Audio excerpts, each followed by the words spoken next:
onde nem sul, nem norte existirá. E em meio às lágrimas, sorrisos de alegria e de prazer. Eu que era cego agora posso ver, contemplar enfim. Por isso eu canto glória, glória, glória ao Autor da minha fé. Glórias, glória ao Autor da minha fé.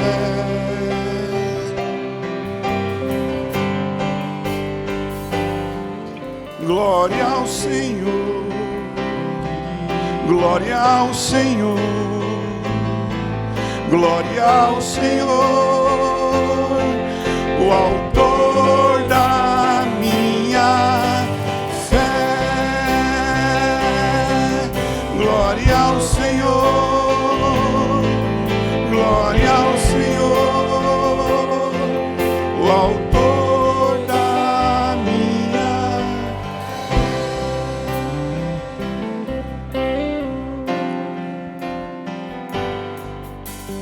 Pai, eu queria tanto ouvir o som que vai abrir o encontro triunfal e ver amigos que um dia em Cristo foram feitos meus irmãos, e agora sim podemos dar as mãos. Pois temos todos somente um só Senhor,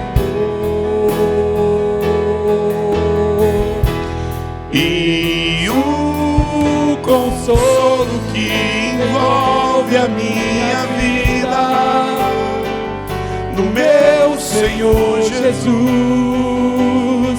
que foi morto sim naquela cruz, voltará enfim. Por isso eu canto glória, glória, glória ao Autor da minha fé. Glória, glória ao Autor da minha fé.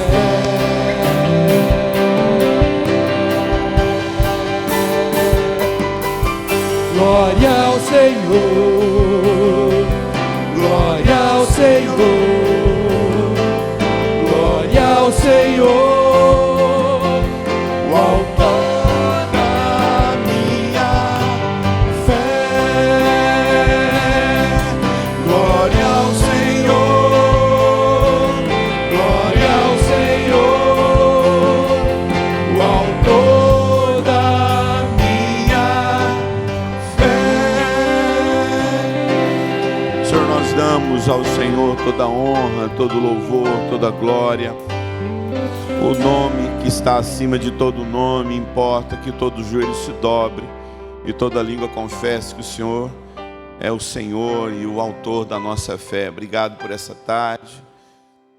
pelo privilégio que nós temos de nos reunir nesse lugar e sem prestar contas a instituições, a governos. Ainda temos essa liberdade, Senhor. Obrigado, Senhor Deus, pela Tua igreja que se reúne nessa cidade. Obrigado pela história dessa igreja. Obrigado, Senhor Deus, por tudo aquilo que o Senhor tem usado essa igreja para transformar famílias, curar pessoas e produzir a pregação do Teu Evangelho. Cremos que o meio que o Senhor tem para realmente manifestar o Teu reino é através da Sua igreja. Fala conosco, por Jesus que oramos. Amém. Bênção de Deus. Irmãos, nós vamos continuar aí. Nós falamos a respeito da psique humana, né? E como é que Deus nos criou trinos, né? Corpo, alma e espírito. Senta ali que eu vou assumir, pastor. Pode ficar. Queridos, vocês que estão ali atrás nos livros, eu peço que vocês venham para cá e depois vocês compram os livros, porque senão você vai ter que conversar aí e atrapalha um pouquinho a ministração aqui, tá bom? Mas fica na bênção que vai dar tempo, tá tudo tranquilo, tá na paz. Amém. Bênção de Deus. Irmãos, nós podia colocar naquele slide lá a influência da psique no comportamento humano. Aquela musiquinha também bem abençoada para a gente ficar mais sensível.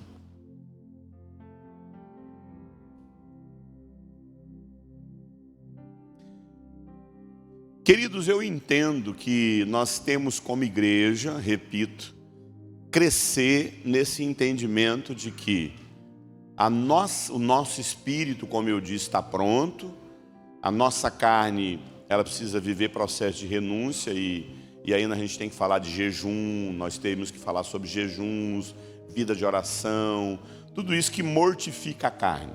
Mas não é sobre isso que a gente quer falar. Nós queremos falar a respeito da nossa alma. Quando você vai estudar a vida no espírito, então, existem irmãos, olha só, queridos, sabe aqueles irmãos que falam sobre vida no espírito, revelação proféticas, destravamento de dons, percepção apostólica, percepção profética, tudo isso é no campo do espírito, da alma e do corpo. Do espírito. Então Deus usa muitos irmãos, né? Você vê, me dá nomes aí de homens que são usados para ativamento apostólico, profético. Você vai ter aí Luciano Subirá, você vai ter aí Tom de Jesus, né? O Tom Sampaio. Você vê que é tudo no campo do espírito, né? Visão profética, ativamento profético.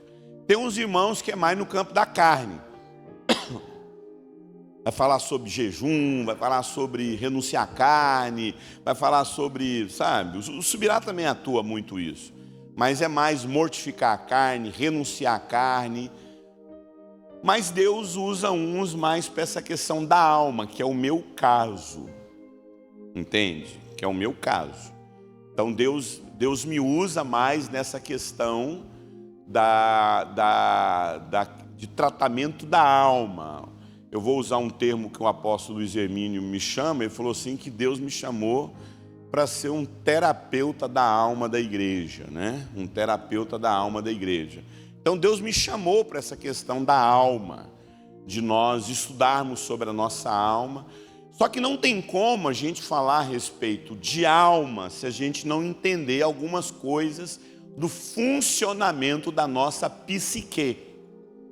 Deus deu a você uma psique. E essa psique humana, essa psique que você tem, ela existe em três camadas. Três camadas. Existem três camadas que a nossa psique funciona. Que é, passa para mim, que é a consciência, que é o subconsciente e o inconsciente. Consciência, subconsciência e o inconsciente. Então, a nossa consciência, vem cá você, vem cá, o irmão aqui, ó. Vem cá você, vem cá você, vem cá você. Igual os outros ficaram aqui, um do lado do outro. Então você é a consciência. Fica aqui. Você é o subconsciente. E você é o inconsciente. Presta atenção. A nossa psique humana, aí eu estou falando neurologicamente, cognitivamente falando. Eu não estou falando aqui espiritualmente analisando a sua alma. Eu estou aqui analisando a sua psique cognitiva. Ok? A sua psique cognitiva. A sua psique cognitiva, ela se divide em consciência, subconsciência ou pré-consciência e o inconsciente. O que é a nossa consciência? O nome já fala. É aquilo que você tem ciência, conhecimento. Então, qual é o seu nome? Ronês. Quantos anos você tem? 44. Você é casado? Sim. Como é que é o nome da sua esposa? Silvéria. Tem filho? Ela tem, com ela não. Tá, quantos filhos você tem?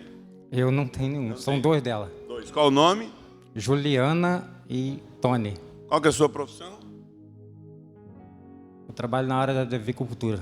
Isso. Então, todas as perguntas que eu fiz para ele foi para a consciência dele. Então, a nossa consciência é aquilo que você percebe, aquilo que você tem consciência. Meu nome é Eurípides. Eu tenho 51 anos. Sou casado com uma carioca. Sou pastor. Atuo na igreja mais na área do ensino. A minha profissão, designer gráfico, publicitário. Então, essa é a minha profissão. Então, eu sou... Todas essas questões estão ligadas à minha consciência. O nosso subconsciente é aquilo que é uma camada mais profunda do nosso cérebro. O que é o subconsciente? É o lugar onde estão guardadas as informações que você aprendeu na vida. Então, se eu chegar para o pastor Samuel aqui e perguntar o nome dele, igual eu fiz, mas se eu perguntar para o pastor Samuel, quantos instrumentos você toca? 6. 6 instrumentos. Qual que você mais domina? Piano. Qual que você mais estudou? Piano. Você fez... Qual tipo de curso você fez? Piano clássico. Então ele estudou. Todas as informações que ele aprendeu de música estão aqui. Armazenados aqui. Não aqui. Não é na consciência que as informações estão. É no subconsciente. O nosso subconsciente é onde você aprende o que você aprendeu na vida. Quem aqui fez um curso que você tem certeza que ninguém nunca fez? Ah, eu sou operador do avião da Latam. Eu sei pilotar avião. Quem aqui fez um curso que ninguém fez? Alguém fez um curso diferente aqui? Sei operar guindaste de porto, de cais, de navios. Alguém sabe? Quantos fizeram faculdade aqui? Qual faculdade? Fala aí. Hã? Pedagogia, ela é uma pedagoga. O que mais? Contabilidade. Hã? Engenharia civil. O que mais? Letras. Hã? O que mais? Hã? Serviço social. O que mais? Hã? Direito. Então presta atenção. Cada uma dessas pessoas fez uma faculdade. Então quem fez faculdade de letras entende sobre português, sobre literatura, o que é um texto, o que é um bom texto, o que é uma pessoa que tem uma oratória boa, entende sobre letras e palavras. Quem fez direito entende sobre Constituição, direito civil, direito do ser humano. Ele estuda a Constituinte, a Constituição. Quem fez pedagogia estudou sobre como desenvolver um processo pedagógico de ensinar alguém a ler. Desenvolver uma escola, de como deve funcionar uma escola. Então a cabeça dessa pessoa trabalha a partir desse curso que ela fez. Todas essas informações estão aqui. Aqui, no subconsciente. Então, se você procurar no meu subconsciente uma informação de piano, vai existir? Hã? A minha consciência sabe disso? Sabe. Você sabe por quê? Porque se alguém chegar para a minha consciência, chegar para você, qual é o seu nome? Ronês. Ronês, você podia tocar aquele teclado ali? Não posso. Hã? Não. Por quê? Não sei. Por quê? Porque não existe essa informação aonde? No subconsciente. Não tem essa informação aqui. Não tem. E eu não estou falando aqui de dom, não estou falando de talento, entendeu? Não estou falando sobre isso. Eu estou falando daquilo que se aprende. Então vamos imaginar que você tenha feito um curso para operação de guindaste em cais, em porto de navios, né? Navios, né? Você fez aquele curso, você sabe operar aquela máquina. Então, se você sabe operar aquela máquina, a consciência vai pegar essa informação. Então, um dia você vai lá fazer um currículo. Lá naquele currículo você está falando que você tem aquela função. Então, aqui eu, por exemplo, eu domino Photoshop. Eu domino Photoshop. Então, eu domino Photoshop, eu domino CorelDRAW, eu domino PageMaker, eu domino programas que trabalham projetos gráficos de cartaz, revista, sites, tudo. Eu sei dominar. Mas esse dom eu aprendi, eu fui lá e aprendi a usar essa ferramenta. Então, quando a minha consciência fala, eu preciso fazer uma capa do livro, a minha consciência vai buscar informação aonde? Então a consciência depende do subconsciente. A consciência não age sem o subconsciente. Então tudo que a consciência faz, ela só faz porque o subconsciente existe. O que é o inconsciente? O inconsciente é uma camada mais profunda no seu cérebro que guarda todas as suas emoções. As emoções não estão na consciência. Por isso você fala assim, gente, eu tenho consciência que isso está errado. Eu tenho consciência que isso não é verdade, mas por que eu estou agindo assim? Eu não consigo. Gente, eu não consigo controlar minhas emoções. Você quer controlar. Porque não está aqui na consciência. Não está no subconsciente. Está no inconsciente. O inconsciente são as suas emoções. O seu inconsciente, inclusive, é uma amígdala, do tamanho de um grão de feijão, chamada amígdala cerebral. E ela está lá no meio do seu cérebro, do tamanho de um grãozinho de feijão. E você sabia que quando você tem 45 dias de vida intrauterina, sua consciência não existe, seu subconsciente não existe e o seu inconsciente está funcionando perfeitamente. Então, o nosso inconsciente é a camada mais primária do nosso cérebro. Por isso que uma criança chora, por isso que uma criança ri, por isso que uma criança assusta, por isso que um bebê tem medo. Por que um bebê tem medo? Por que um bebê chora? Por que um bebê leva susto? Por quê? Porque o inconsciente do bebê já está pronto. O inconsciente, a amígdala cerebral, fica pronto com 45 dias de vida uterina. Uma mãe, então aquele bebezinho, menino ou menina? Então esse bebê, como é que é o nome dele? O Victor. O Victor tem quantos meses? Então o Victor, desde 45 dias que ele estava dentro da barriga da mamãe dele, ele já tinha todo o inconsciente dele pronto. Todo o inconsciente do Victor estava pronto. E o inconsciente do Victor estava ligado ao inconsciente da mãe dele. A gente não consegue alcançar essa percepção, porque a gente sempre imagina que o bebê está desconectado da mãe. Não está. O cordão umbilical do bebê passa todas as sensações da mãe.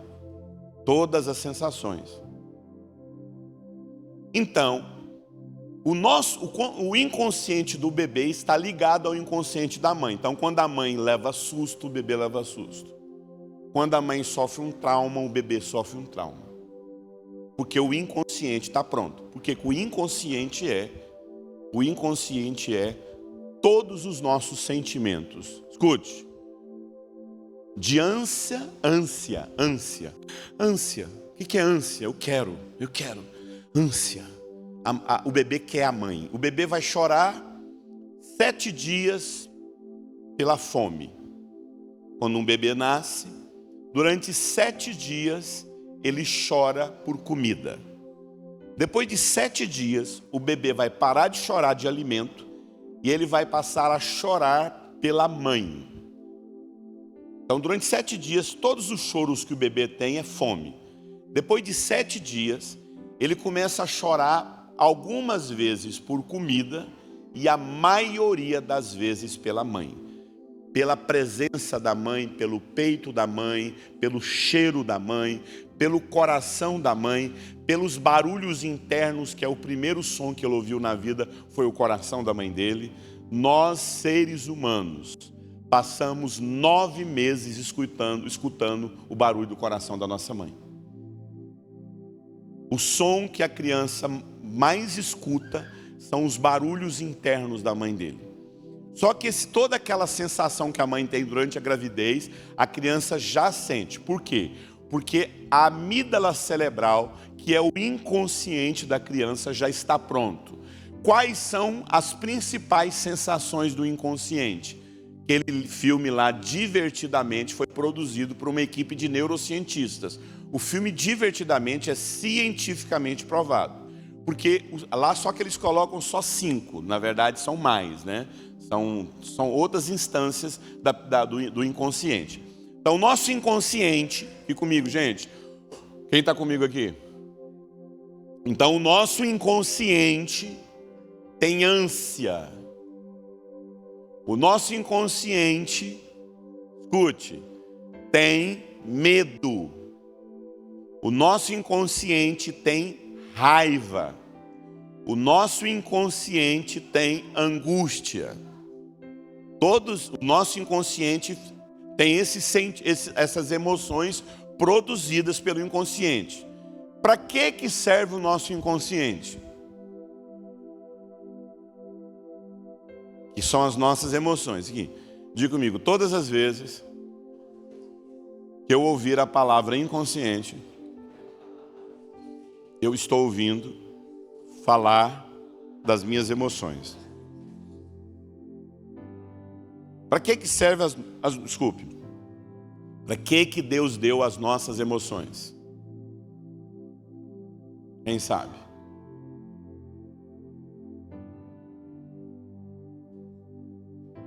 Ah, boa. Para a gente dizer que a gente está o quê? Está vivo. O que mais? Sobrevivência. Exatamente isso. Deus nos deu as nossas emoções para a gente viver nesse mundo, para a gente sobreviver. Só que a sobrevivência tem a ver com o instinto de preservação. Então você está indo na rua e de repente começa um tiroteio. Qual emoção que você precisa ter? Alegria? Uau, uma bala! Qual a emoção que você precisa? Medo. Você tem que ter medo. E você tem que se esconder de angústia. Eu vou morrer. Então esse sentimento, essa emoção, desculpe, ela existe para te salvar. Então eu estou aqui, ó.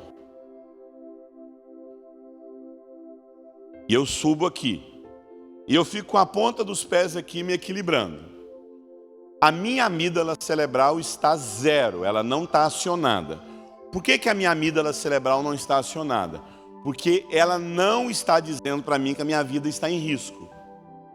Mas se eu tivesse ali em cima e eu fizesse esse mesmo movimento, a minha amígdala cerebral, o meu inconsciente, que tem vida própria, que não depende de nenhuma outra camada, é acionado ele dilata minha pupila, meu coração começa a bater, minha pulsação sanguínea começa a acelerar, dizendo: sua vida está em perigo, sai disso aí que você vai morrer. Então as minhas emoções, o meu inconsciente existe para me salvar. Deus me deu Deus foi lá ao construir o meu cérebro. Não sei se você sabe, foi Deus que deu o cérebro. Deus te deu uma psique. Essa psique existe para te salvar. Uma outra camada que não tem no filme Divertidamente, da psique humana, no inconsciente, é o nojo. Não, tem um nojo, não tem? Tem um nojo. É verdade, tem um nojo. O que é o nojo? O nojo é para você sentir o cheiro de alguma coisa estragada e não comer. Para você não se envolver com coisas que te contaminam, sujeira. Então o nojo existe. Se você não tiver nojo, você come uma comida estragada e não faz nada. Então as nossas emoções, elas existem para nos salvar. Você está indo numa rua. Aí de repente você dá de cara com um pitbull.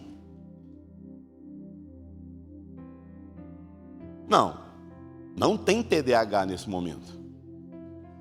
Ninguém é TDAH nesse momento. Por quê? Você vê um pitbull, aí vai vir um som aqui, você vai tirar o foco. Peraí, está me distraindo aqui, eu estou querendo ver o pitbull, mas você perde o foco? Toda a sua atenção é aqui. Meu irmão, vai liberar um líquido no seu cérebro. E esse líquido vai vir para todo o seu organismo e vai mandar o sangue tudo para a sua cabeça. E você vai focar naquele pitbull agora, porque o seu cérebro, por que a gente dá um gelo na barriga quando está diante do perigo? Porque o seu corpo entende que o sangue tem que vir tudo para o cérebro para você pensar rápido. O sangue não tem que estar aqui. Quanto mais tem oxigenação no cérebro, mais você pensa rápido. Então o organismo manda o sangue para o seu cérebro para você pensar. Se salva. Você precisa se salvar. Cria alguma forma de você resolver esse problema. Então as nossas emoções, elas existem para nos salvar. Então o que acontece? Presta atenção. Vamos fazer uma ilustração. Isso aqui representa um abuso sexual. Um trauma que você viveu. Aí eu sou o arquivista do cérebro. Estou lá organizando as memórias do seu cérebro, igual lá em Divertidamente. Aí eu pego esse trauma que você viveu, olho para ele, e eu pergunto para a consciência: consciência, isso aqui é útil para a vida, esse trauma? Não. Não. Você quer isso aqui? Não. Eu pergunto para o subconsciente: subconsciente, você existe para aprender algo útil para a vida. Você quer esse abuso? Sabe o que a gente faz? A consciência, o subconsciente, joga isso na mão do inconsciente e deixa lá. E fica guardado lá no inconsciente, nas emoções. Por que eu estou dizendo isso? Pode sentar. Passa para mim.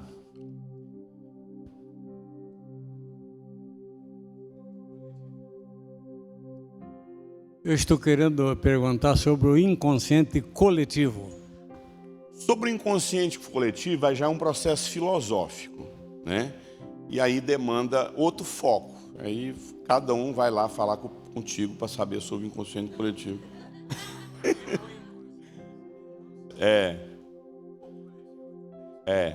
Mas eu entendo que você está falando sobre o inconsciente coletivo. Mas o inconsciente coletivo eu amo falar sobre o inconsciente coletivo, mas aí é outro assunto.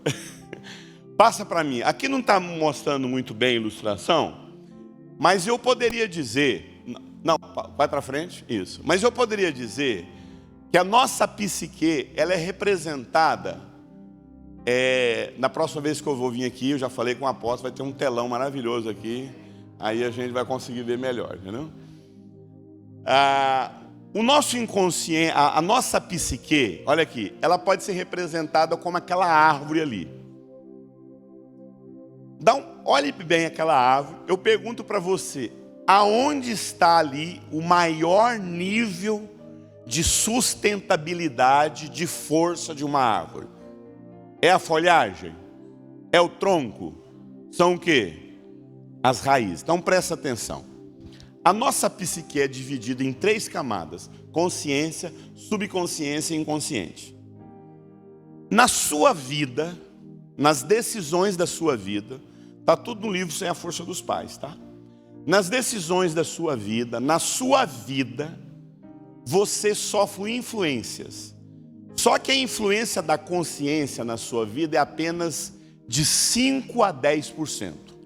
As decisões que você toma na sua vida é influenciado de 5 a 10% pela sua consciência.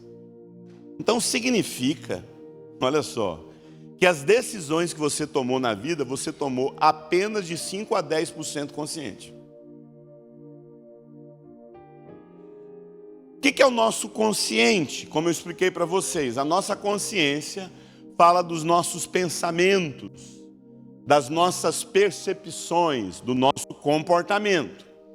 O nosso subconsciente nos influencia de 10 a 15%.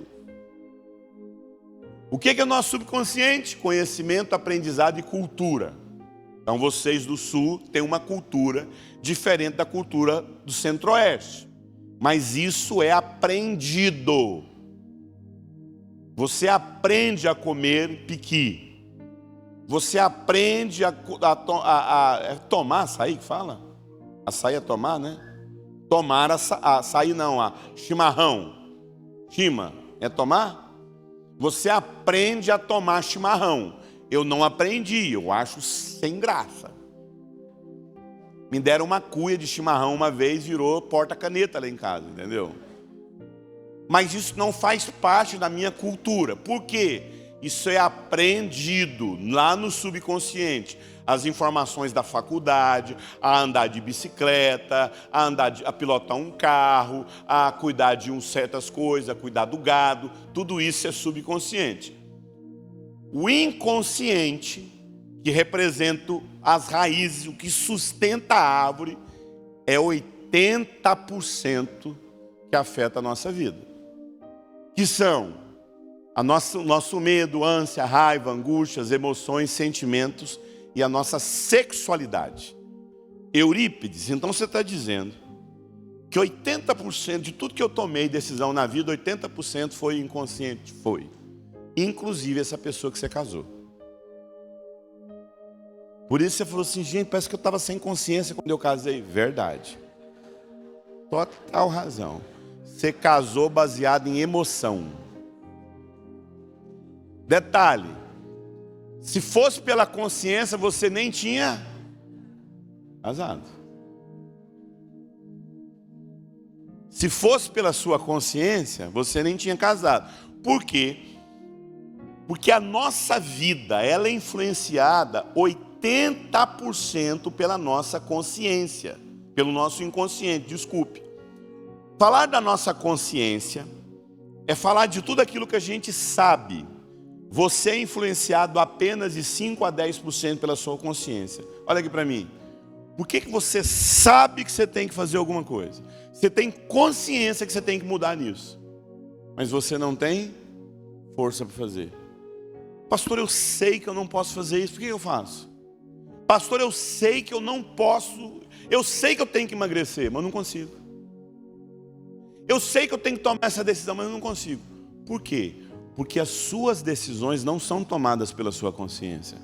Não é a sua consciência que te dá força para tomar decisões. Você toma decisões a partir do seu inconsciente, 80%. Porque a nossa consciência determina apenas 5 a 10%. Você deseja muito parar de fazer isso, mas não consegue. O nosso subconsciente é a parte do nosso aparelho psíquico, como eu já disse, que armazena os hábitos, a cultura, tudo que você tocou, tudo que você percebeu, tudo que você aprendeu, tudo que você cheirou, tudo que você experimentou, todas as experiências sensoriais estão no subconsciente. A parte escolar da sua vida, andar de bicicleta, dirigir, comer, nadar, escrever. Agora, a minha consciência só acessa o que está gravado no subconsciente. A sua consciência nunca acessa, então a minha consciência nunca vai acessar tocar teclado. A minha consciência nunca vai acessar Constituição. Claro que se eu não sou Pablo Marçal, né? Aí não tem como. Aí é outro ser, entendeu? Aí não tem. Aí a gente está falando de um X-Men, entendeu? O nosso inconsciente, escute, é a parte mais profunda da árvore. São as raízes. Agora olha só. Aonde está a nutrição de uma árvore? Aonde está a força de uma árvore? Por isso que problema se trata na raiz. Por que a gente tem dificuldade de ficar livre dos nossos problemas, das nossas feridas? Porque a gente está querendo tratar as feridas no consciente. Ah não, eu tenho que estudar, sabe de uma coisa? Eu sofri trauma com a minha mãe, eu sofri rejeição do meu pai, eu fui abusado sexualmente, eu vivi esse trauma, sabe de uma coisa? Eu preciso estudar, eu vou me dedicar ao trabalho, eu vou trabalhar muito. Não está resolvido. Porque não é no subconsciente que a gente trabalha os traumas. Eu sento com uma pessoa e vou conversar com ela sobre os traumas dela. Aí eu fico no campo do subconsciente. Sabe o que é? Deixa eu te explicar o que aconteceu com você. Sabe assim? E tá lá. Eu fico tentando explicar para a pessoa o que não é na consciência. É claro que a cura está em tirar do inconsciente e levar para o consciente e trabalhar de forma consciente. Tudo bem. Se eu consigo descobrir a raiz do problema, não a superficialidade do problema. E pasmem, quase 100% das nossas traumas e das nossas feridas a gente quer trabalhar superficialmente. Você quer trabalhar trabalhando, você quer trabalhar tendo profissão, você quer trabalhar casando, você quer trabalhar fazendo um monte de coisa na consciência. Só que o problema está lá no inconsciente.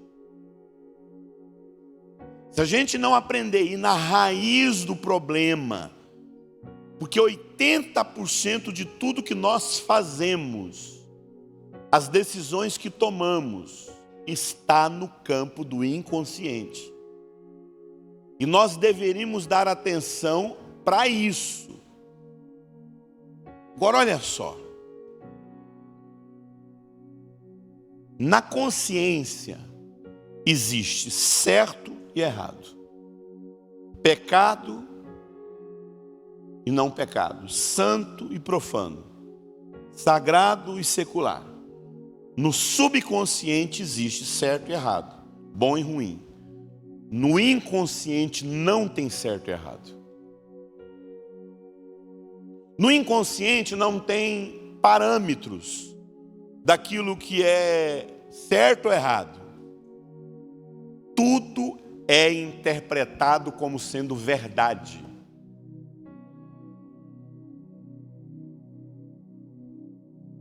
Os eventos que acontecem na consciência, a consciência vê, a consciência fala, está errado. A consciência fala, não.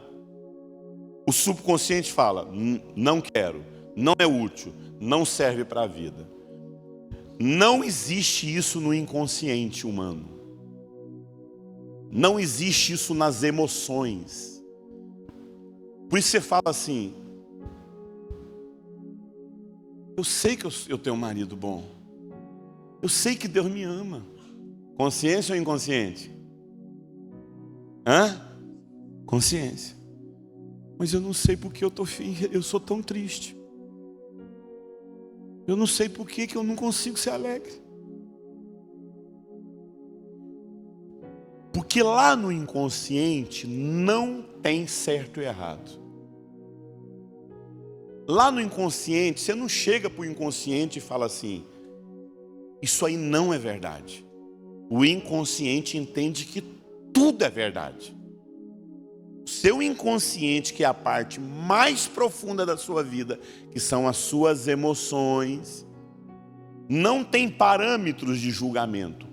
O inconsciente recebe tudo. Escute. Como é que isso funciona? Eu vou dar um exemplo do seu inconsciente. Você não quer ir numa festa. Você não quer.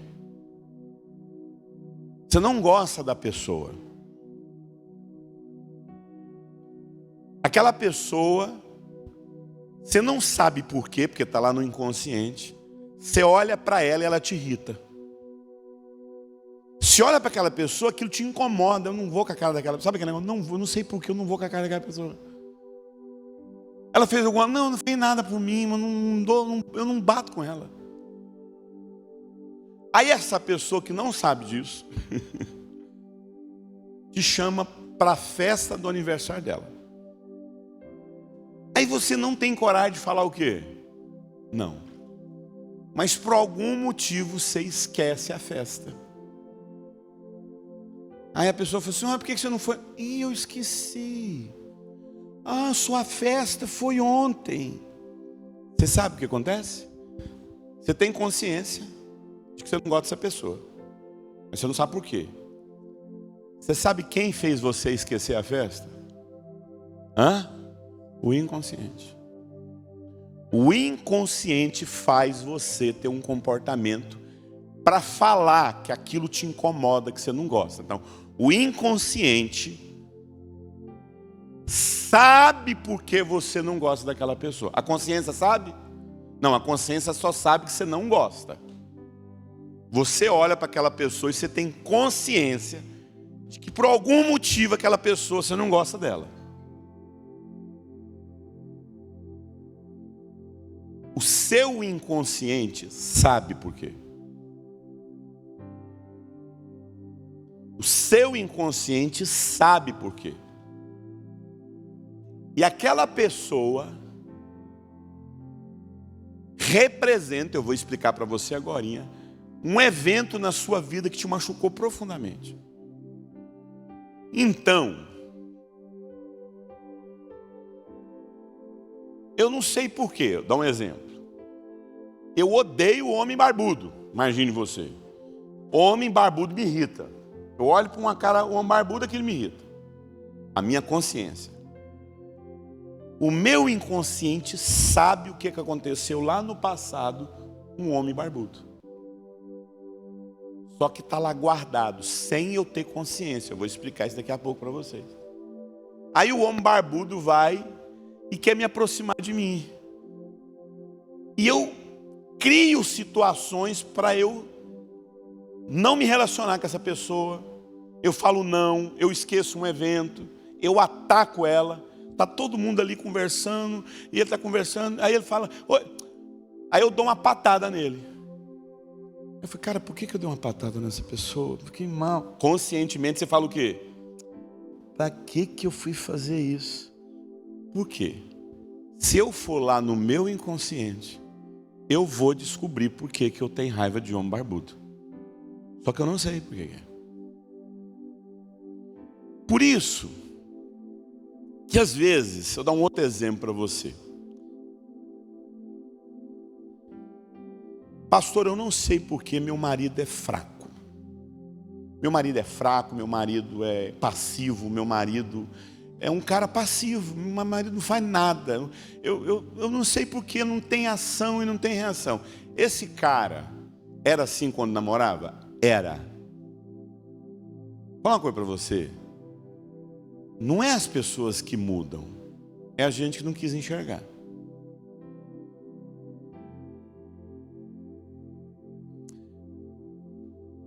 Aí eu caso, você casa com esse cara passivo, mas você fica o tempo todo se reclamando por que ele é passivo.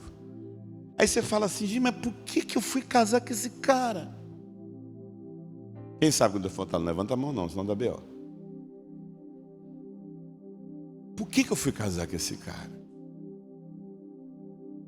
Esse cara não faz nada na minha vida, eu me sinto insegura com ele. Entendeu? Sabe por quê?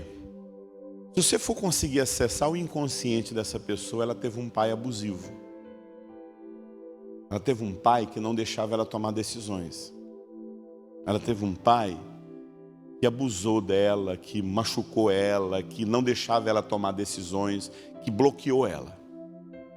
Aí todas as vezes que ela vê um homem decidido na vida, sabe o que quer? O que ela faz com esse homem? Ela rejeita. Ela vai atrás do quem? Do homem fraco. E aí ela chega falando assim, eu não sei por que esse homem não faz nada. Na verdade, ela mantém esse homem fraco. Porque inconscientemente, é esse tipo de homem que faz ela não enfrentar o que tem que ser enfrentado. Quem está entendendo o que eu estou falando aqui?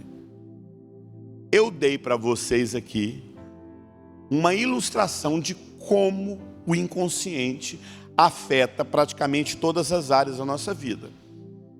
O inconsciente é um estranho que habita em mim sem que eu o conheça.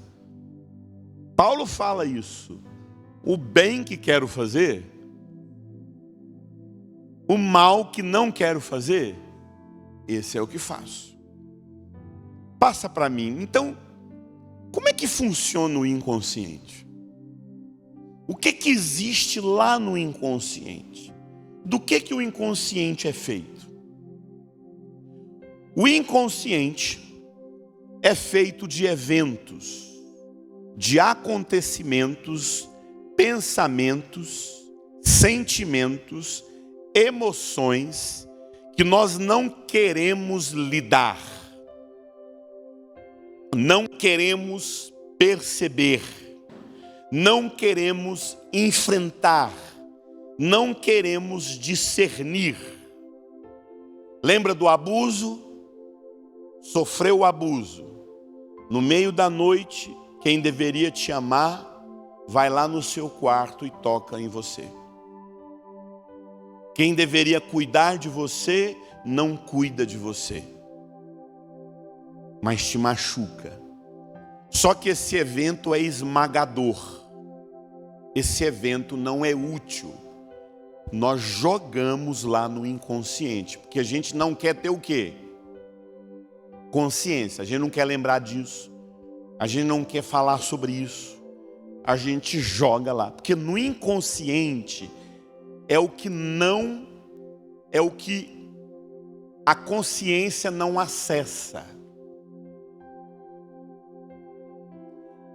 Sabe aquele quarto lá na sua casa que é o quarto dos jogos? Quem tem quarto de jogos aqui na sua casa? Joga tudo lá, entendeu? É onde você joga. Eu tenho um quarto dos jogos lá, eu jogo tudo. Então tudo que a gente não quer assim, sabe, você não quer, mas também você não quer de se livrar daquilo. Você faz o quê?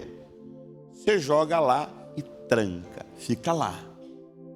Você não usa no dia a dia. Você não usa na cozinha, você não usa na varanda, você não usa no banheiro, mas está lá guardado. O inconsciente é um lugar lá no seu psique que você não quer lidar com aquilo. Tem uma coisa interessante na natureza, que é fingir de morto. As cabras fazem isso. Quando a cabra vê um animal, não sei se você sabe, a maioria dos predadores, com exceção dos urubus, das hienas, a maioria dos predadores não gostam de comer animais mortos. Eles querem abater o animal, comer ele na carne fresca para não gerar doenças nele. Urubus, hienas e alguns outros bichos, eles comem carcaça. Então a maioria dos animais não gostam, predadores não gostam de animais mortos. E alguns animais que não são predadores descobriram que se fingir de morto é a melhor forma de sobreviver. Inclusive os ursos são assim, né? É claro que um urso vai pegar dar uma patada e ver se ela reage. E aí se você estiver fingindo de morto, você vai ter que aguentar a patada de um bicho daquele e não gritar. Gritou, ele sabe que você está vivo, acabou. Mas as cabras, elas não conseguem só fingir que são mortos. Ela desliga o cérebro, ela endurece e apaga. Um animal pode meter uma pata nela que ela não acorda. Quem já teve a experiência ou já viu pessoas falarem assim, olha, eu estava dirigindo, quando eu acordei eu estava no hospital. Você sabe por quê? Porque é o seguinte, se tivesse uma câmera filmando o que ela estava enxergando, ia mostrar ela dirigindo. E aí ia mostrar um carro entrando na contramão da estrada. Ia mostrar o carro batendo. Ia mostrar ela olhando assim, vendo a pessoa que estava do lado dela sendo esmagada. Ia mostrar ela olhando para trás, vendo a porta abrindo e a pessoa que estava atrás sendo arremessada para fora. Ia mostrar a perna dela sendo esmagada. Ela vê todos esses eventos. Só que é uma informação muito pesada para o cérebro. O que o cérebro faz? Desmaia a pessoa e deleta na linha do cérebro a informação. Por quê? Porque é um evento tão esmagador que para que a pessoa neurologicamente não sofra mais, o evento é apagado. E aí ela não lembra. Escute, o evento apagado é como se o arquivista pegasse o evento, pegasse ele, segurasse ele, passasse pela frente da consciência, passasse na frente do subconsciente e jogasse lá no inconsciente. Está lá no inconsciente. Tudo que você viveu de trauma na vida está guardado no seu inconsciente. Está lá. O abuso que você sofreu existe. Está lá. O trauma que você viveu está vivo e presente no seu inconsciente. Está lá. E como é que isso funciona? Como é que nós podemos dizer que isso funciona? Esses eventos, esses acontecimentos, esses traumas, eles são eventos, são acontecimentos, são pensamentos, são sentimentos traumáticos, não são quaisquer eventos. Esses acontecimentos, esses sentimentos determinam praticamente todos os comportamentos da sua vida. Isso significa que mesmo que você jogou esses eventos traumáticos lá no seu inconsciente, eles estão determinando as suas ações, sabotando a sua vida. Por quê, meu irmão? Por que esse evento é jogado lá no inconsciente? Porque todo evento traumático, ele só pode ser resolvido de uma forma. Ele precisa matar a pessoa. Como assim? Todas as vezes que você vive um trauma, uma dor, um trauma. Só que esse trauma, eu vou explicar que ele não necessariamente precisa ser um evento esmagador. Eu vou explicar o que é trauma daqui a pouco para vocês. Só que esse trauma, para que haja sanidade mental, porque todo trauma produz loucura. Olha aqui para mim. Todo trauma produz loucura. Para que você não enlouqueça com o evento. Então esse bebê, o Vitor, ele é completamente frágil. O Vitor não pode ter eventos traumáticos nele, porque senão ele fica louco, desenvolve loucura. Então, tocar sexualmente o Vitor vê uma cena de assassinato, o Vitor ser abandonado, rejeitado, odiado. Esses eventos produzem loucura, produzem insanidade. Mas para que o Vitor não enlouqueça, a consciência deleta essa informação. Deleta. A informação fica lá no inconsciente. Para que haja sanidade mental, para que não haja enlouquecimento. Só que essas experiências vividas lá de traumas são empurradas para o inconsciente, ficando fora da nossa consciência diária. E aí, passa para mim, um paredão é colocado. Então, as 3 pessoas que eu chamei aqui, vem cá.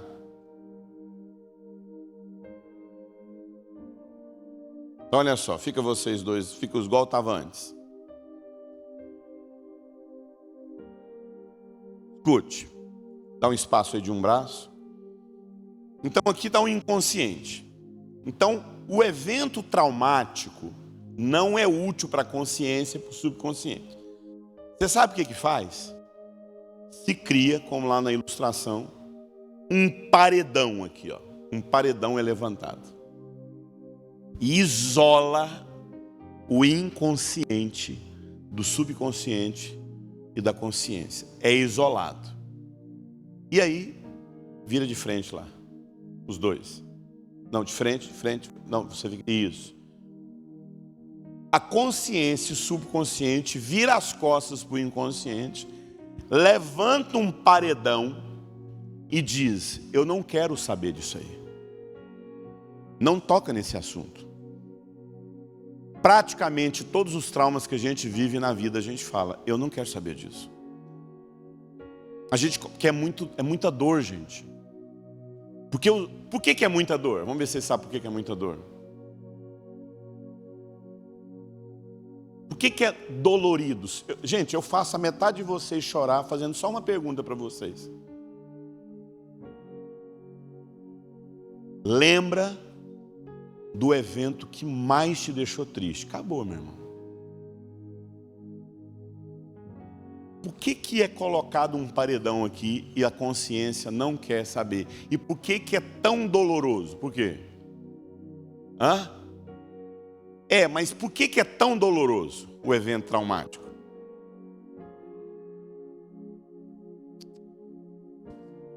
Não, porque não está aqui. Aqui é emoção? Aqui é emoção? Aqui é o quê? Em onde o evento está? E por isso que todas as vezes falar das suas feridas é tocar nas suas emoções. Por quê? Porque está nesse lugar aqui. E a gente levanta um paredão e a gente não quer saber. Presta atenção. Passa para mim. Porque não aceitamos e não enfrentamos, fugimos o tempo todo. Nosso inconsciente bombardeia com desejos, comportamentos, atos falhos, reações físicas, mentais e emocionais. Como assim? O inconsciente está dizendo: olha, você passou por um problema na sua vida. Seu pai te rejeitou. Consciência, você precisa enfrentar a dor que você viveu na vida. Subconsciente, por favor, fala com a consciência de que a dor existe, de que você passou por um abandono, de que seu pai não te protegeu, sua mãe te rejeitou, você viu sua família ser morta, você viveu muita dor na sua infância, muita dor no seu passado. Estou falando com vocês dois. E o paredão está levantado. Aí, o inconsciente não consegue ser ouvido. Sabe o que ele faz? Ele começa a produzir aquilo que a gente chama, passa para mim, aquilo que a gente chama de...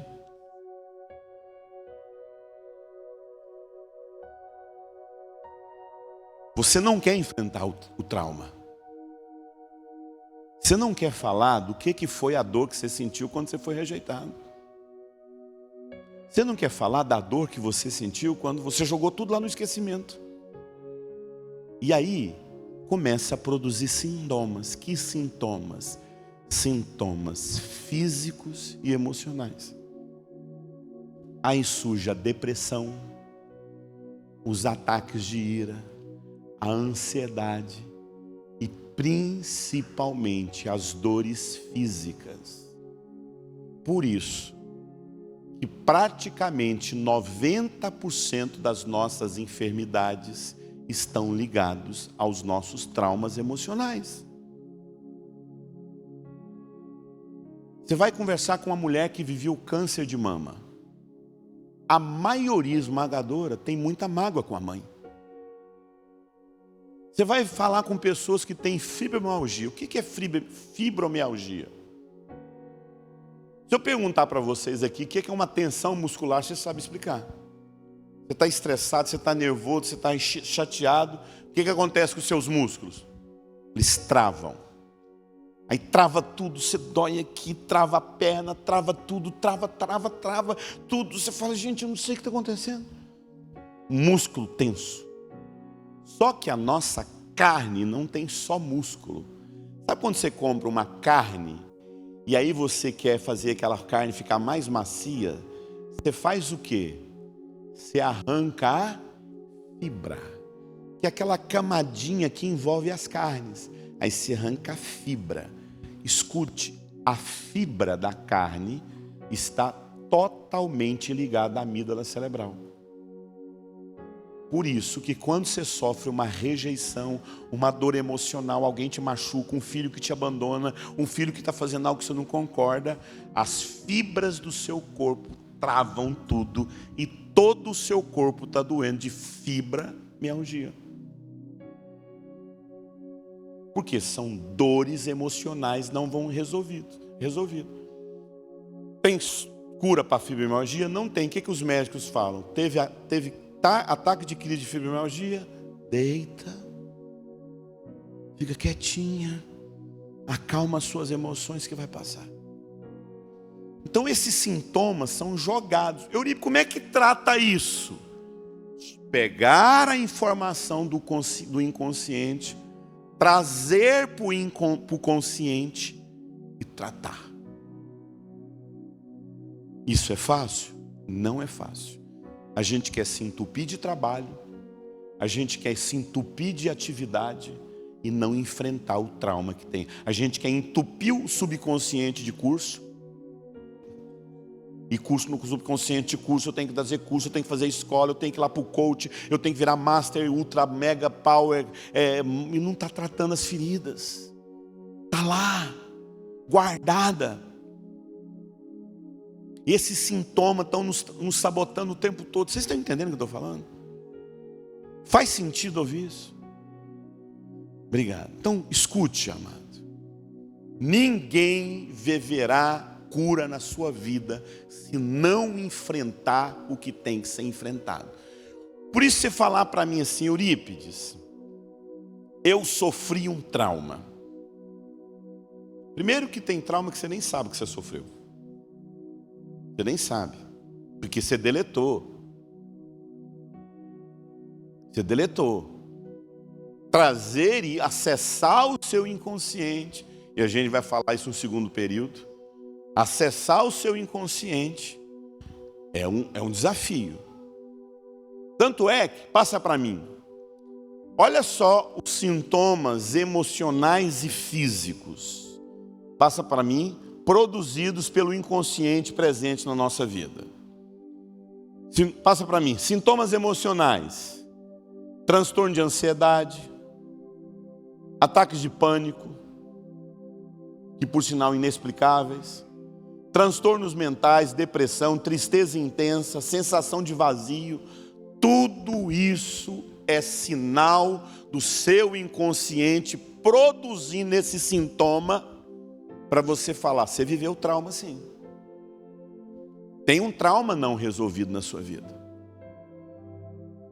Pensamentos obsessivos, fobias, medos irracionais, explosões emocionais. Tudo são sintomas emocionais. Problemas físicos, passa para mim. Dores de cabeça recorrente. Enxaquecas inexplicáveis. Pastor, eu tenho uma dor de cabeça que não tem como, eu não consigo imaginar um dia sem essa dor de cabeça. Tensão muscular crônica. Dores no corpo sem causa física. Fibromialgia, fadiga crônica,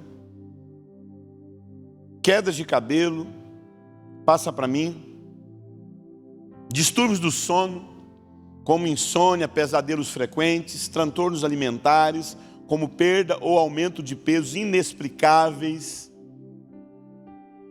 vícios, passa para mim, problemas gastrointestinais, dores de estômago, indigestão ou síndrome do intestino irritável. Amado, uma vez eu aconselhei uma pessoa que ela tinha uma diarreia que nunca acabava. Nunca acabava essa diarreia.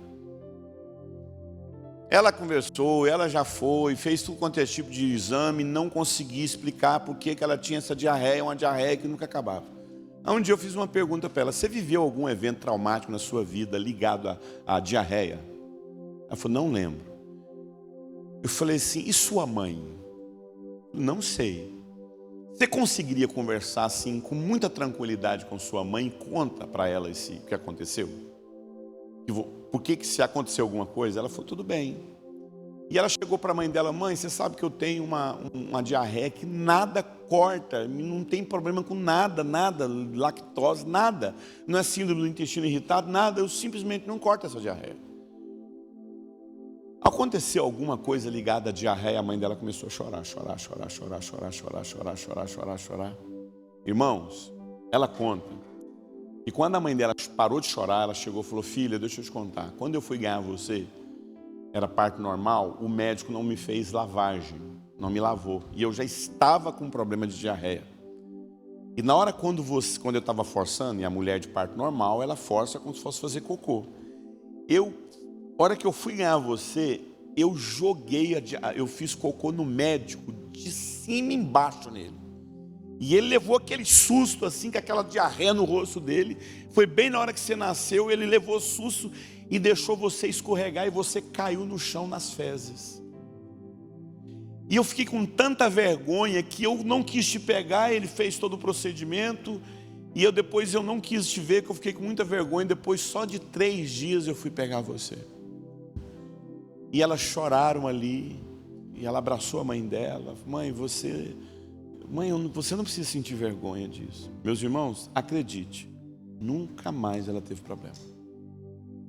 Uma vez eu estava hospedado numa casa, uma mulher chegou para mim e falou assim: pastor, o senhor acabou de falar sobre trauma, eu acho que eu sou uma mulher traumatizada. Eu falei: por que foi?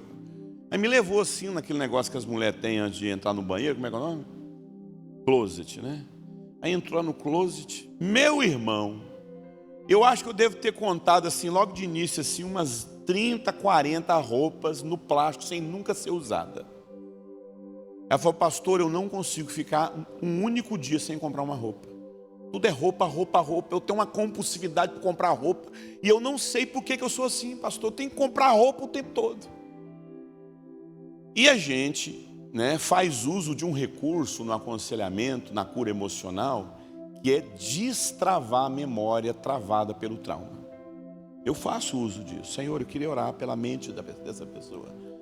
Traga agora do inconsciente dela o que foi esquecido, porque eu tenho que trazer do inconsciente pro consciente, chorar essa dor, sofrer essa dor.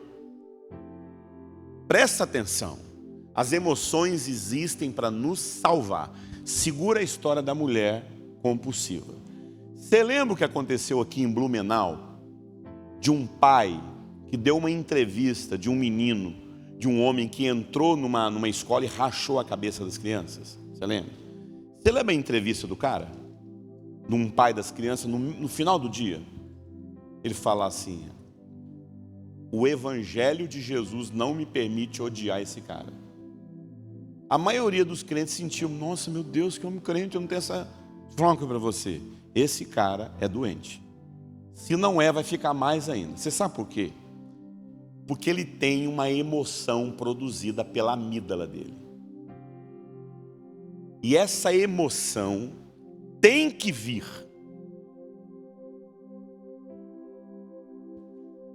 Conscientemente ele perdeu o filho. Ele sabe que o filho dele morreu com o cérebro, com a cabeça rachada.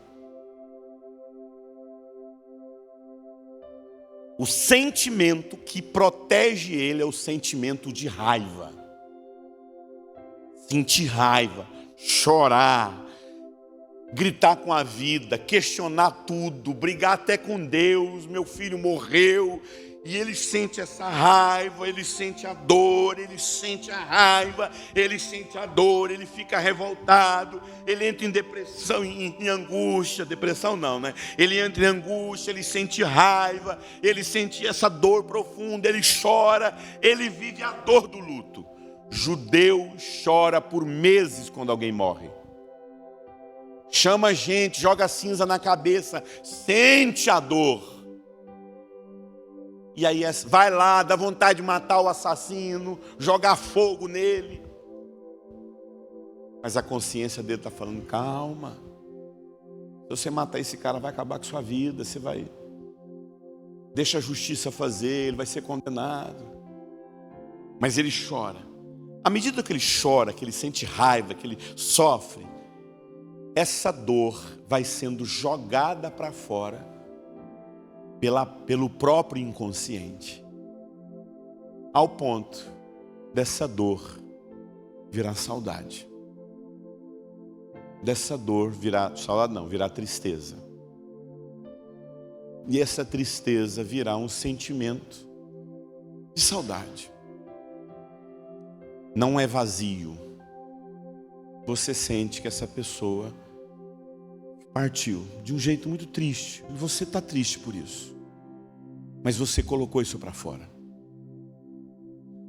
Como ele pegou essa dor e transformou essa dor numa espiritualidade, ele não viveu essa dor.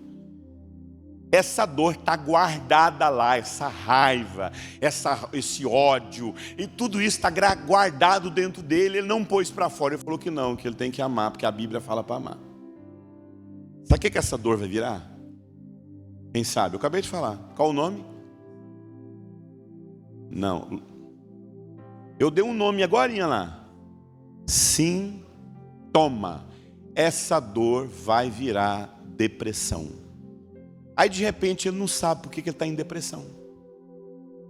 Aí de repente ele não sabe por que ele está com câncer. É o sentimento que não foi colocado o quê? Para fora. Vai virar o quê? Sintoma. Está alguém triste? Está alguém alegre? Pronto. Há tempo de chorar e há tempo de... Filho morreu, não é tempo de celebrar. É tempo de chorar. É tempo de tristeza. Viver a dor, viver a dor. Quanto mais você... Por isso que o sentimento existe para nos salvar.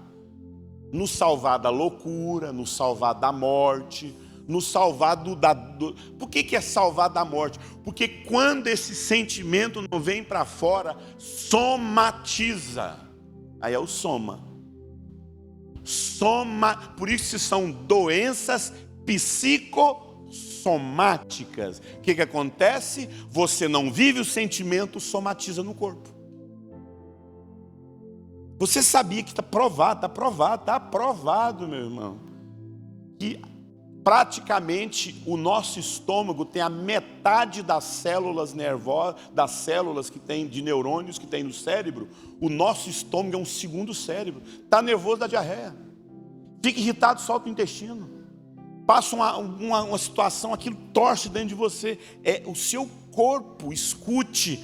Quando a boca não fala, o corpo fala. Seu corpo está dizendo, sua alma está ferida.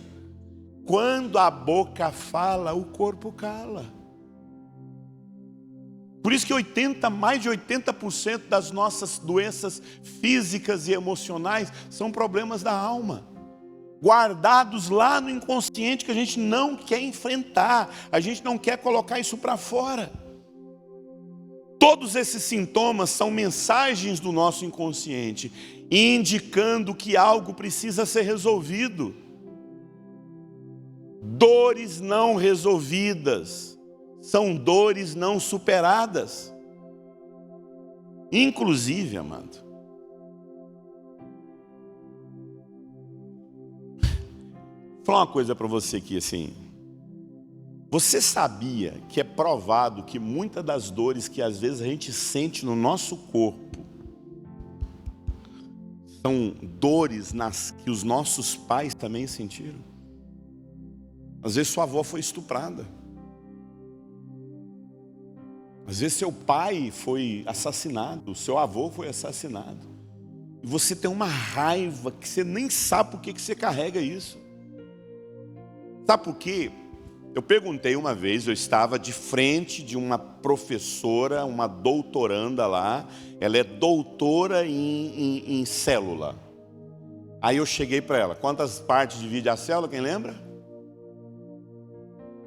Membrana, citoplasma e núcleo, né? Lembra lá?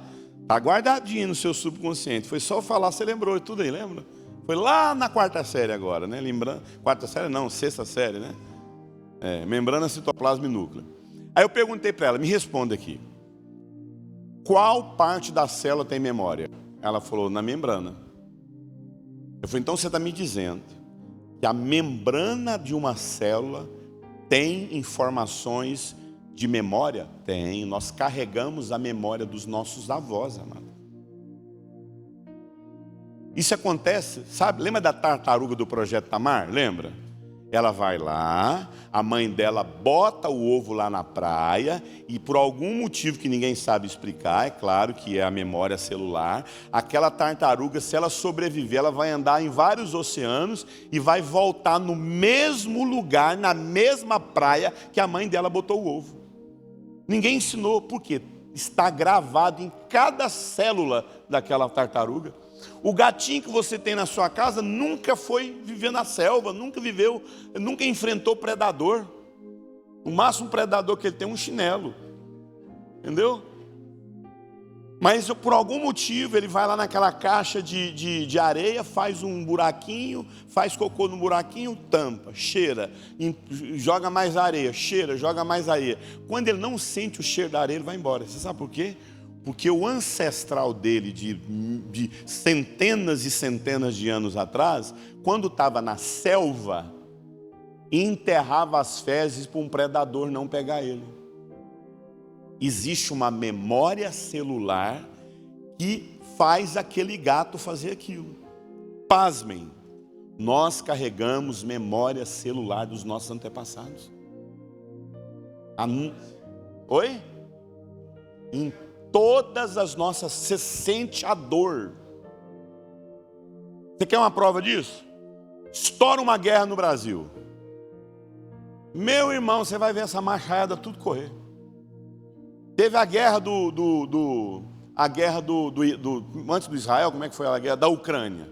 Aí teve um cara aqui do sul do Brasil, todo animadão, iCrossfit, e tira o alvo, eu quero ir para a guerra, eu vou para a guerra. Foi lá para a Ucrânia, né? Falei, Ucrânia, né? Foi lá para a Ucrânia. Meu irmão, tem um vídeo na internet, quando ele viu uma bomba, um míssil cair, e ele viu pedaço de soldado para todo lado, ele, meu Deus do céu, voltou desesperado para o Brasil. Você sabe por quê?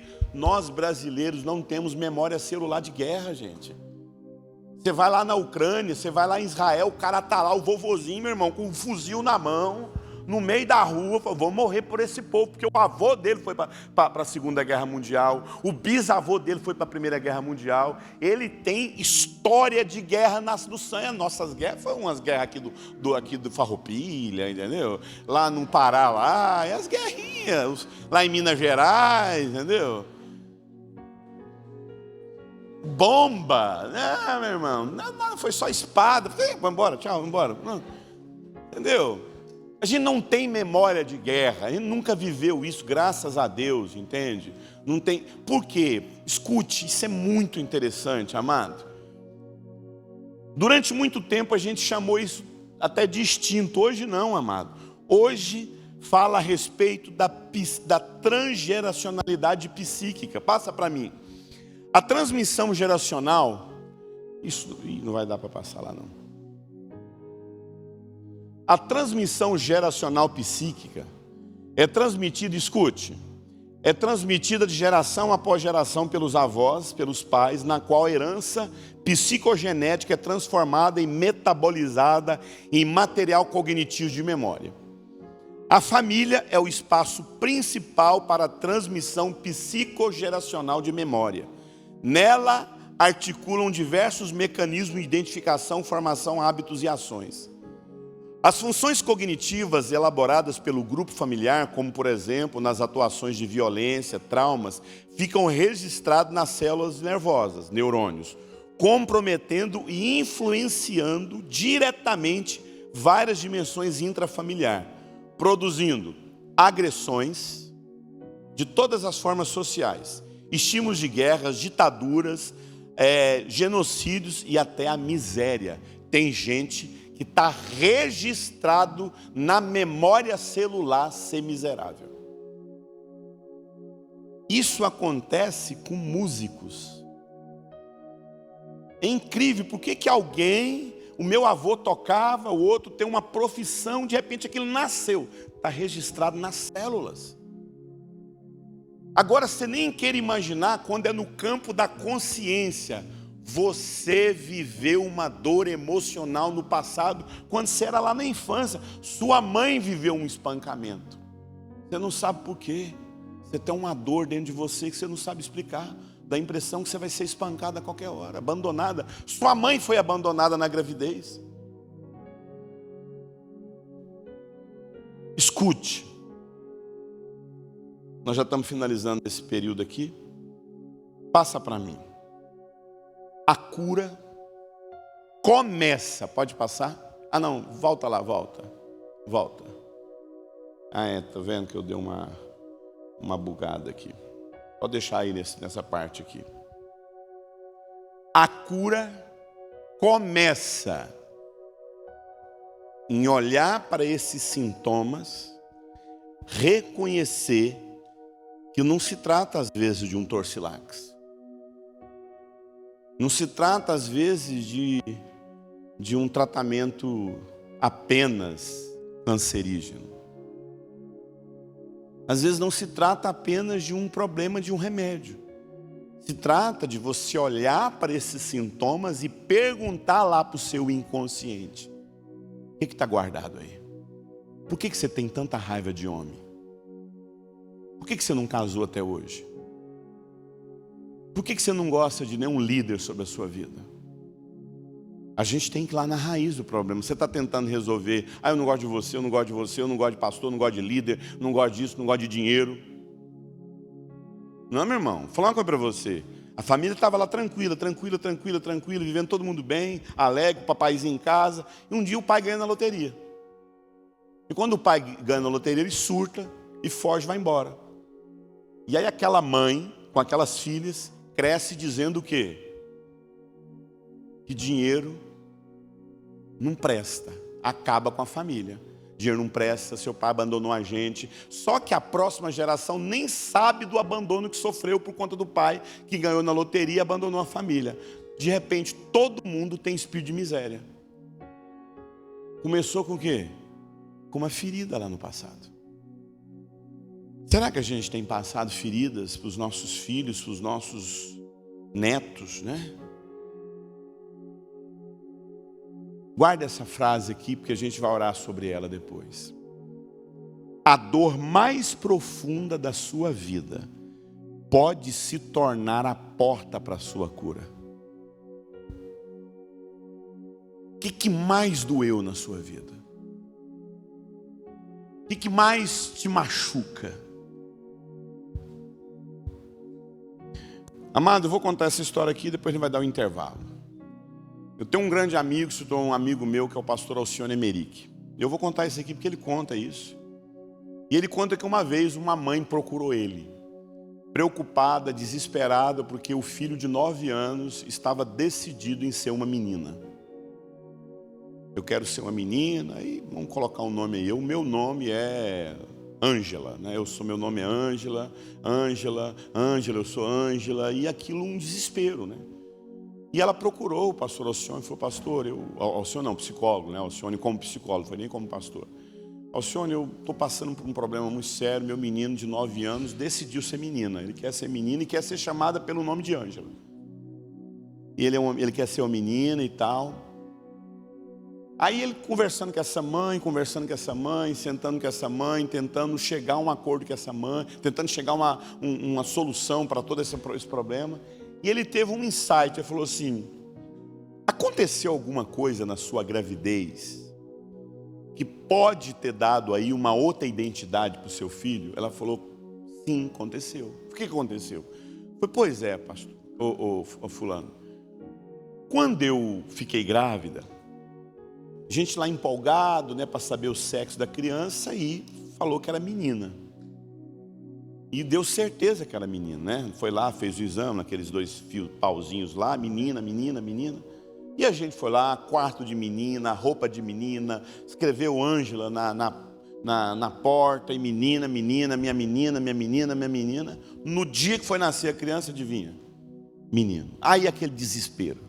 E vamos lá, e trocar de roupa, e tirar o nome lá, e mudar tudo. De última hora tivemos que trocar tudo aquilo de menina e comprar roupa de menino. E o meu menino começou a crescer dizendo que era menina. 2 aninhos já falando, gostando de coisa de menina. E agora estamos com esse fantasma aí dele falar que é uma menina. E ele falou o seguinte: você já contou isso para ele? Não, nunca contamos. Vamos contar para ele? E sentou na frente do menino. Colocou a situação diante dele e falou assim: sua mãe vai te contar uma coisa que aconteceu. Quando você era bebê, o médico errou, e a gente sempre chamou você de menina, e menina, e menina, o nome lá, menina, menina, menina. Mas quando você nasceu era menino. Ele baixou a cabeça. Eu ouvia vocês me chamar de menina. E eu ficava com raiva porque vocês estavam falando que eu era uma menina e eu era um menino. E eu quero agora lá falar com aquele médico porque foi ele que falou algo errado de mim. Pegaram o menino, levaram lá no médico. Ele botou a cara no dedo do cara e falou assim: você errou com a minha mãe. E deixou todo mundo: eu sou um menino. E nunca mais esse menino teve problema. Meu irmão, escute o que eu estou falando. Pastor, eu tenho uma raiva do meu marido. Eu tenho uma raiva do meu marido, não é com o seu marido. Pastor, eu não sei porque mulher para mim é um negócio que eu não sei cuidar, não é com a sua mulher. Pastor, marido não pode tocar no meu corpo porque eu sinto dor, não é o seu marido. Alguma coisa aconteceu na sua vida.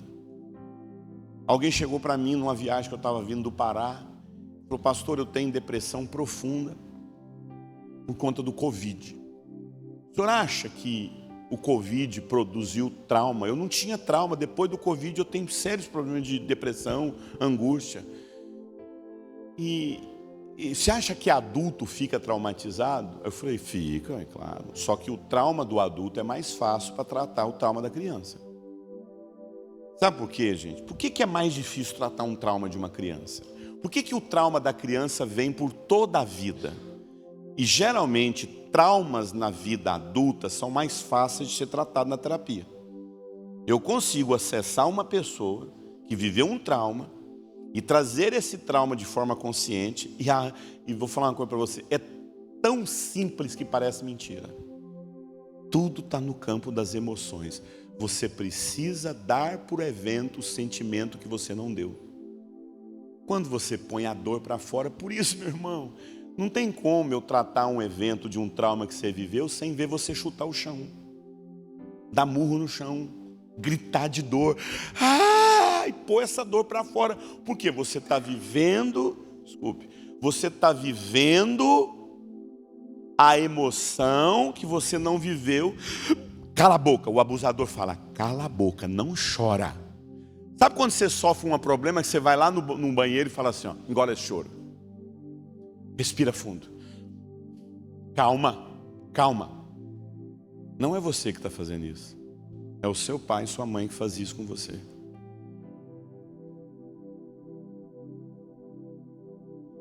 Então, quando a gente fala a respeito dessa dor, a gente não quer pôr para fora. Não quer pôr para fora.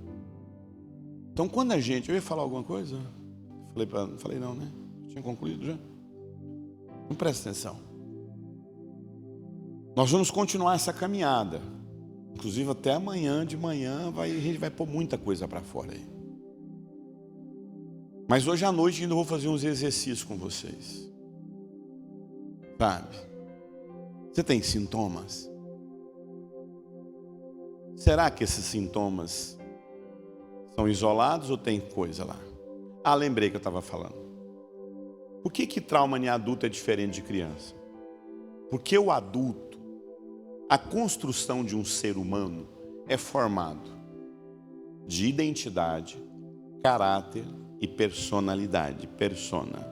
Temperamento a gente nasce. Temperamento vem de tempero. Você tem o seu temperamento. E você vai ter pelo resto da vida. Sua mulher vai ser assim até o final da vida dela, para sua alegria. Seu marido tem esse temperamento, acabou. Personalizar é criado. Identidade vem de idem, cópia, é criado. Caráter vem de caracteres, é escrito. O nosso caráter é escrito, a nossa identidade é construída e a nossa personalidade é personalizada. Alguém cria a nossa identidade, alguém cria o nosso caráter, alguém cria a nossa identidade, a nossa personalidade. Por que é mais fácil tratar um trauma pós-Covid, pós-guerra, pós-acidente de carro, pós-acidente de aeronave, pós-evento traumático de enchente, pós-evento de um cara entrando numa escola e assassinando um monte de gente, você está trancada no banheiro? Não é que é mais fácil, o resultado é mais rápido. Você dá início ao tratamento e esse tratamento tem início, meio e fim. Por que na criança não é? É muito difícil. Vê se vocês sabem por quê. Não, todos vão para o inconsciente. Porque quando você sofre um trauma na vida adulta, isso não afeta a sua identidade, a sua personalidade e o seu caráter.